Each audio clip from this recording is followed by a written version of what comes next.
First incentives గురించి తెలుసుకుందాము. మీరు ఎక్కడైతే పోస్టింగ్ వస్తుందో మీకు పర్టిక్యులర్ బ్రాంచ్ ఆఫీస్‌లో మీరు చేసే బిజినెస్‌ని బట్టి మీకు ఇన్సెంటివ్ అనేది ఉంటుంది. సపోజ్ ఎస్‌బీఐ రిలేటెడ్ ట్రాన్సాక్షన్స్ గాని, next India post payment bank related transactions గాని, నెక్స్ట్ ఒకవేళ మీరు ఆధార్ ఎగ్జామ్ రాసి పాస్ అయితే మీరు చేసే ఆధార్ ట్రాన్సాక్షన్స్ మీద గాని, వీటన్నిటి మీద కూడా ఇన్సెంటివ్స్ ఉంటాయి. And postal life insurance and rural postal life insurance వాటి మీద కూడా మీకు పర్సెంటేజ్ బేస్ మీద ఇన్సెంటివ్ అనేది వస్తుంది. చాలా మంది మన ఎంప్లాయీస్‌లో పర్ మంత్ 10,000 ఇన్సెంటివ్ తీసుకునే వాళ్ళు కూడా ఉన్నారు. నెక్స్ట్ వెల్ఫేర్ స్కీమ్స్ వచ్చేసి ఒకవేళ మీరు మ్యారేజ్ అయ్యి పిల్లలు ఉంటే గనుక పిల్లల చదువుల కోసం ఇయర్‌లీ ఒక చైల్డ్‌కి 6,000 వరకు ఇస్తారు.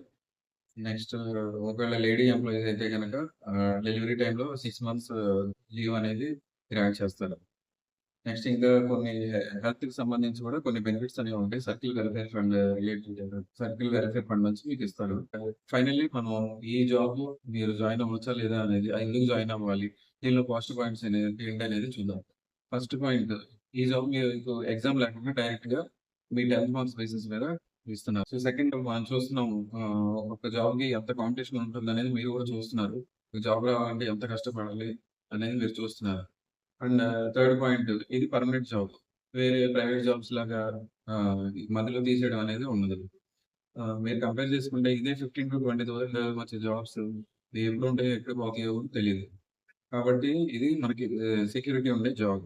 అండ్ మీరు జాయిన్ అయిన తర్వాత ఒక 3-5 ఇయర్స్‌లో మీ నేటివ్ ప్లేస్‌కి దగ్గరగా ట్రాన్స్‌ఫర్ పెట్టుకొని మీ సొంత ఊరికి దగ్గరలో వర్క్ చేసుకునే అవకాశం ఉంటుంది. నెక్స్ట్ వర్కింగ్ అవర్స్ కూడా 5 అవర్సే.